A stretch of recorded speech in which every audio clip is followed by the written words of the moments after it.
Fala galerinha esperta do Periscope do Prof. Vinícius Silva, vamos entrando, vamos compartilhando a transmissão, a galera que está estudando em pleno carnaval, hein? Que maravilha, o pessoal entrando aí, vamos compartilhar a transmissão, manda muito coração pro Prof. É só clicar aqui nesses 3 pontinhos e colocar para compartilhar a transmissão. Né? Vamos resolver aqui um exercício que caiu na prova de delegado de polícia do Pará, aplicado agora no ano de 2016. Aula ontem irada, professor, lá no Júri. Ah, show de bola. E grande Yuri, um abraço para você, Yuri.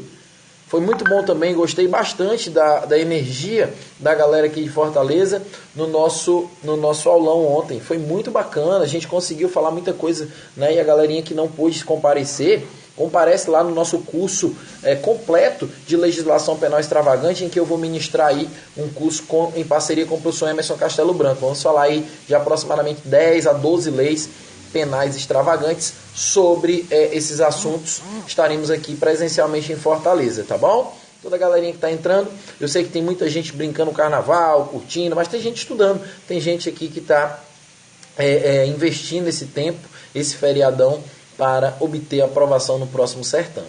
Meus amigos, hoje a dica é do Estatuto do Idoso. Olha só que maravilha, Lei 10.741. Né? Então vamos conversar um pouquinho sobre essa lei e sobre a aplicabilidade do procedimento e das benesses do juizado especial da Lei 9.099 de 95 nos crimes cometidos em meio ao Estatuto do Idoso, os crimes que são previstos nesse diploma legal. Vocês sabem que o Estatuto do Idoso ele tem diversas disposições legais que tipificam condutas que são criminosas, né? Condutas específicas nas quais a gente tem como vítima o idoso. Né? Vem, Vitória, vem cá para tu aparecer aqui com o pessoal, vendo? Tá bom. Então, pessoal, existe uma controvérsia, existe uma polêmica muito grande em relação à aplicabilidade do Estatuto do Idoso, olha lá, do Estatuto do Idoso, em relação à lei de juizado especial, a Lei 9.099. Como é que fica, professor? Eu vou colocar aqui a Lei 10.741 para a gente poder verificar o dispositivo dessa lei que versa sobre a aplicação ou não do Estatuto do Idoso, da Lei dos Juizados. Então, vamos ver o que é que diz aqui o Estatuto do Idoso em relação à Lei 9.099. Vamos lá, galerinha. Então, vejam bem. O artigo 94 da Lei 10.741 diz o seguinte, que aos crimes previstos nesta lei, no Estatuto do Idoso, cuja pena máxima privativa de liberdade não ultrapasse 4 anos, aplica-se o procedimento previsto na Lei 9.099, de 95, e subsidiariamente, no que couber, as disposições do Código Penal e do Código de Processo Penal. Significa dizer o que esse dispositivo? O artigo 94, ele está mencionando aqui de forma bem clara para todos nós que a Lei de Juizados ela é aplicada no caso de crimes contra o idoso, né, de crimes tipificados ao teor do Estatuto do Idoso, para crimes cuja pena máxima não ultrapasse 4 anos. A gente sabe que, a rigor, em regra, o juizado ele é aplicado, a lei de juizado 9.099, ele é aplicada nos casos de crimes cometidos cuja pena máxima não ultrapasse 2 anos. Então, quando ela não ultrapassa 4 anos, a gente ainda pode ter aplicação de acordo com o artigo 94. Mas vamos tentar dividir bem aqui como é que funciona essa ideia. Porque o artigo diz que aplica-se o procedimento previsto na Lei 9.099. Então é o seguinte, vejam só, grande Walter, um abraço para você. Walter é meu aluno, né? Lá de Alagoas, grande Walter. Um abraço para você, viu? Não é de Alagoas, Walter? Eu estou enganado. Confirma aí. Então, pessoal, o que acontece é que, professor, vamos compartimentar aqui. Vamos compartimentar a ideia. Nos crimes do Estatuto do Idoso, presta atenção, nos crimes do Estatuto do Idoso, que tem pena máxima, privativa de liberdade máxima de até 2 anos. O que é que eu aplico? Bom, se a pena privativa de liberdade máxima for de até 2 anos, você aplica tanto o procedimento mais simplificado do juizado, como também você aplica as medidas despenalizadoras, que são as medidas, né, que você deve conhecer. Nós estamos falando de quê? Nós estamos falando da transação penal, notadamente da transação penal. Então é isso. Bom dia, Eridiane de Belém do Pará, que cidade maravilhosa. Estive lá em dezembro e em setembro, foi realmente muito bacana estar com vocês em Belém. E estaremos, se Deus quiser, de volta no próximo aulão, Operação Delta. Aí eu acredito que no Mato Grosso do Sul, em Campo Grande, ou então em Natal, no Rio Grande do Norte, onde tiver de ser realizado o próximo concurso de delegado, estaremos juntos. Então, pessoal, eu falava que se o crime cometido tiver pena privativa de liberdade de até 2 anos, o STF ele já decidiu que tanto cabe a aplicação do procedimento mais simplificado do juizado especial, como também cabe a aplicação das medidas despenalizadoras, notadamente da transação penal. Né? Beleza, professor. Ótimo, entendi. E se o crime tiver pena privativa máxima de liberdade maior que 2 anos e menor ou no máximo igual a 4? Menor ou no máximo igual a 4 e maior de 2 anos, ainda vão aplicar só o procedimento da lei dos juizados, o procedimento mais simples, mais célere, para a gente poder chegar logo à sentença penal. Ok? Então, de novo, repetindo, se o crime tiver pena privativa máxima de liberdade de até 2 anos, aplica-se tanto o procedimento como as medidas despenalizadoras da Lei 9.099/95. Se o crime tiver pena privativa de liberdade máxima de 2 a 4, maior que 2 e menor no máximo igual a 4, aí a gente tem tanto a aplicação do procedimento, como também temos a aplicação somente do procedimento, se tiver entre 2 e 4. Ficou claro? Isso, pessoal, está no ADIM. O STF decidiu isso a título de controle de constitucionalidade na ADIM de número 3096, é a 3096, dígito 5. 3096.5 é a ADIM em que a gente pode absorver do entendimento dessa decisão isso que eu acabei de falar. Tá legal? E vamos ver como foi que isso caiu na prova de delegado de polícia do estado do Pará, o maravilhoso estado do Pará, de onde está falando a Eridiane aí que acompanha o nosso trabalho, né? Então vamos ver como é que foi que caiu a questão aqui. Ontem, acredito eu que na aula presencial que eu dei lá no Júris, a gente acabou não resolvendo essa questão. Então você já ganha de bônus aí a galera que estava lá acompanhando a nossa aula, foi maravilhosa mesmo. O Yuri que está por aí, acabou de mandar um alô. Estava lá comentando que a aula foi muito bacana, também fiquei muito feliz com a energia positiva que eu senti dos alunos. Então a questão dizia assim, a questão do Pará, né? A pessoa que se apropria da pensão de idoso, dando-lhe destinação diversa daquela definida como sua finalidade. Muito comum de acontecer essa conduta no dia a dia, né? O camarada vai e se apropria da pensão do idoso e fica gastando com outras coisas que não são que não é devidamente a finalidade daquela para a qual aqueles valores são destinados. E aí ele pergunta: comete crime previsto na Lei 10.741? Perfeito, comete sim o crime. O crime está previsto no artigo 102 e a pena é de 1 a 4 anos. De 1 a 4 anos e multa. Tá, beleza, prof. Então, comete crime previsto na Lei 10.741, até aí tá certo, que respeitará o procedimento comum ordinário, embora com a possibilidade de aplicação da transação penal. Peraí, tá errado. Ele diz que vai respeitar o procedimento comum. Como é, professor? Essa prova da FUNCAB ela foi muito sacana. Por quê? Porque você precisava saber que esse crime tem pena de 1 a 4 anos. Pena de 1 a 4 anos. Logo que você tem pena de 1 a 4 anos, a máxima supera 2, mas não excede 4. Então eu aplico apenas o procedimento previsto na Lei 9.099. E não o procedimento e as medidas despenalizadoras. Então, o procedimento vai ser o do juizado e as medidas despenalizadoras da transação penal, por exemplo, ela não vai se aplicar ao caso. Tá bom? Então, vamos lá, vamos para frente. Ele diz, então o item A está errado, porque diz que vai ser procedimento comum ordinário. Não, vai ser o procedimento sumaríssimo, né? Item B, comete crime previsto na Lei 10.741, que respeitará o procedimento comum ordinário. Também está errado. Item C, comete o crime previsto na Lei 10.741, que respeitará o procedimento previsto na Lei 9.099 de 95. Opa, beleza. Inclusive quanto à transação penal. Aí não, aí ele errou. Inclusive quanto à transação penal, não. Por quê? Porque o crime tem pena máxima superior a 2 anos. Eu não posso aplicar a medida despenalizadora da transação penal. Tranquilidade? Vamos para frente. Item D. Comete crime previsto no Código Penal. Aí essa é para quem não estudou muito, que não sabe que esse crime está tipificado nos termos do artigo 102 da Lei 10.741. Estou falando do Estatuto do Idoso, beleza?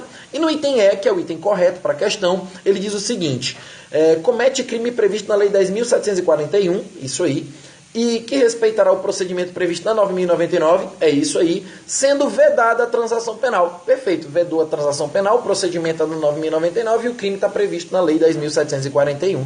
Perfeito. Tranquilo? Essa era a alternativa correta para a questão da FUNCAB no concurso de delegado de polícia do estado maravilhoso do Pará, né, que eu tive o prazer de conhecer. Espero voltar lá em breve, viu, pessoal? E aí nós vamos fazer outra questão. Vamos aproveitar aqui que o bicho está pegando, a gente está conversando bastante. Vamos logo mandar brasa aqui em outra questão que também caiu na prova, essa do CESP, de delegado de polícia de Pernambuco. Quem fez a prova de Delta Pernambuco lembra da questão. E aí você começa a notar que a lei do Estatuto do Idoso, ela é cobrada sempre da mesma forma. É sempre essa celeuma que tem aí, que atravessa a aplicação ou não da Lei 9.099 de 95. Vejamos. A prova do CESP, né, Banca CESP agora, a banca que fez o Delta de Goiás, abordou o tema da seguinte maneira. Godofredo, uma prova muito mais bem feita, diga-se de passagem, do que a da FUNCAB, né? O Pará não foi muito feliz ao escolher uma banca assim tão, vamos dizer assim, sem noção, como foi a banca do seu concurso, a banca FUNCAB, tá? Eu realmente não gostei muito. Então diz o que? A questão a questãozinha aqui caiu no Pernambuco. Godofredo tem a obrigação legal de cuidar de determinado idoso, mas o abandonou em um hospital. Conduta prevista no artigo 98 do Estatuto do Idoso, com pena de detenção de 6 meses a 3 anos. Anota a pena. O Godofredo cometeu um crime do Estatuto do Idoso com pena de 6 meses a 3 anos. Tá? Anota isso.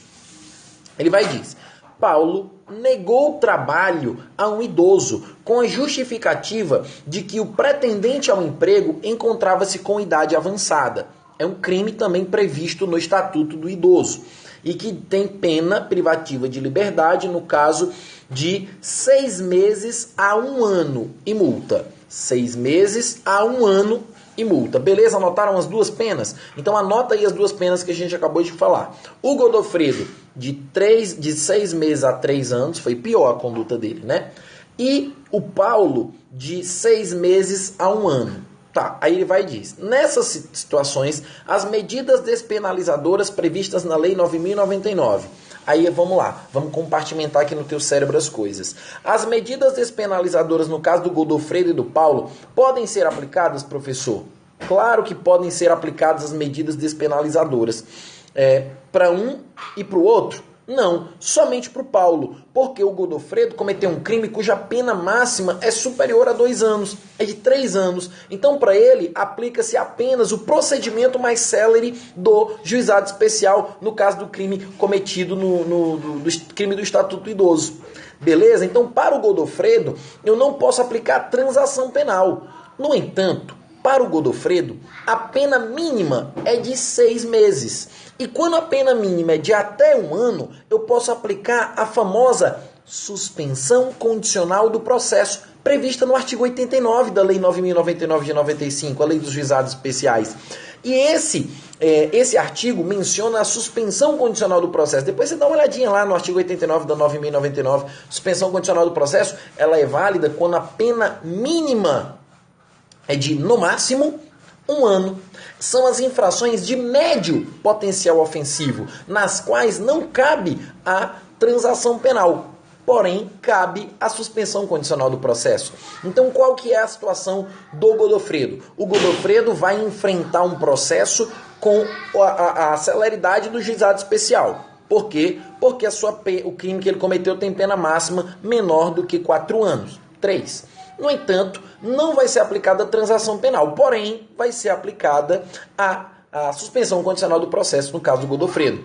Para o Paulo, a pena máxima é de 1 ano. Então, tanto o procedimento mais simplificado da Lei de Juizados, como também a medida despenalizadora da transação penal também vai ser aplicada ao Paulo. Beleza? Então vamos ler as alternativas. Alternativa A: poderão beneficiar ambos os acusados as medidas despenalizadoras, né? Poderão beneficiar ambos os acusados, desde que haja anuência das vítimas. Pelo amor de Deus, o CESP aqui pegou pesado. Anuência das vítimas para dar uma medida despenalizadora? Não tem nada a ver, né, pessoal?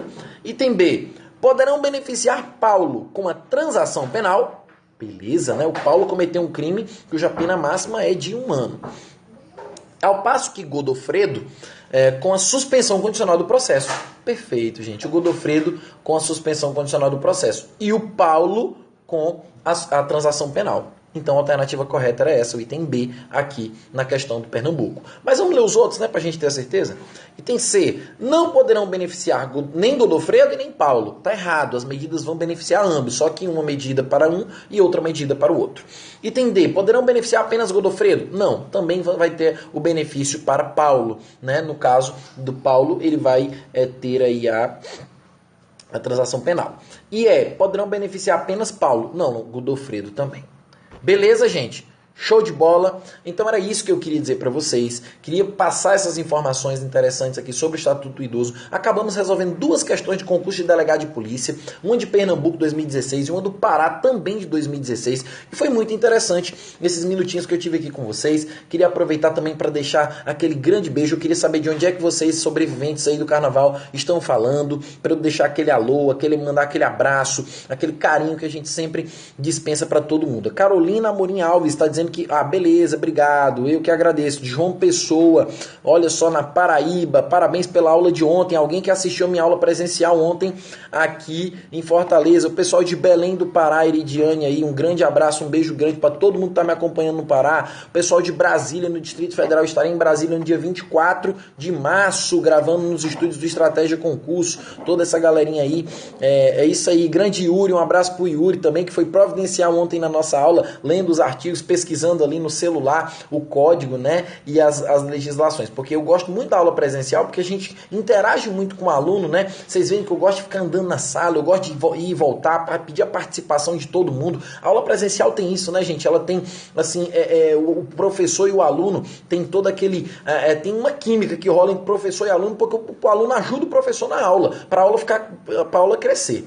Beleza? Então fico muito feliz, estarei de volta aqui no Júris Escola Jurídica, se Deus quiser. Agora no mês de março a gente vai dar início a um grande projeto que é o curso completo de Legislação Penal Extravagante, em oportunidade em que a gente vai comentar as principais leis penais extravagantes. Ontem, para o pessoal lá do Júris, eu mostrei quais são, na minha opinião, as 10 principais leis, o top 10 do prof. Vinícius Silva na Legislação Penal Extravagante. E as 10 leis eu falei para vocês como é que é a melhor forma de estudar, né? Manda um alô para Edilene Roberto.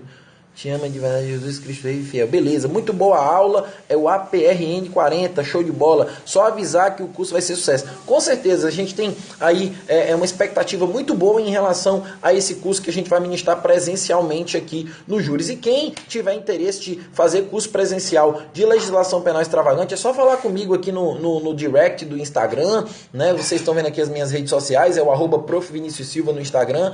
Procura o prof lá no Instagram e eu tenho certeza que a gente vai fechar um curso bacana aí na tua cidade, onde você quiser, a gente vai ministrar aí o top 10 da legislação penal extravagante. Eu fiz um estudo muito aprofundado de todas as leis penais que caem em concurso de delegado de polícia e também na área policial como um todo, e a gente tem uma certeza de que as principais leis, elas sempre caem, mas algumas nunca caem, mas elas estão sempre no edital, e isso dificulta muito o teu estudo. Mas eu tenho certeza que a partir de agora, com essas dicas que eu estou dando aqui no Periscope, e também com as aulas e cursos que a gente está ministrando, se Deus quiser, está saindo livro de legislação penal extravagante pela editora Armador em breve, porque a Armador agora está passando por um procedimento aí de renovação, e aí a gente não tem ainda uma previsão ao certo de quando é que vai sair o tomo 1 do livro de legislação penal extravagante, em que eu tenho uma coautoria, falo sobre a Lei Maria da Penha nessa obra. A Lei 11.340 de 2006. Lei essa que ontem foi esmiuçada por nós.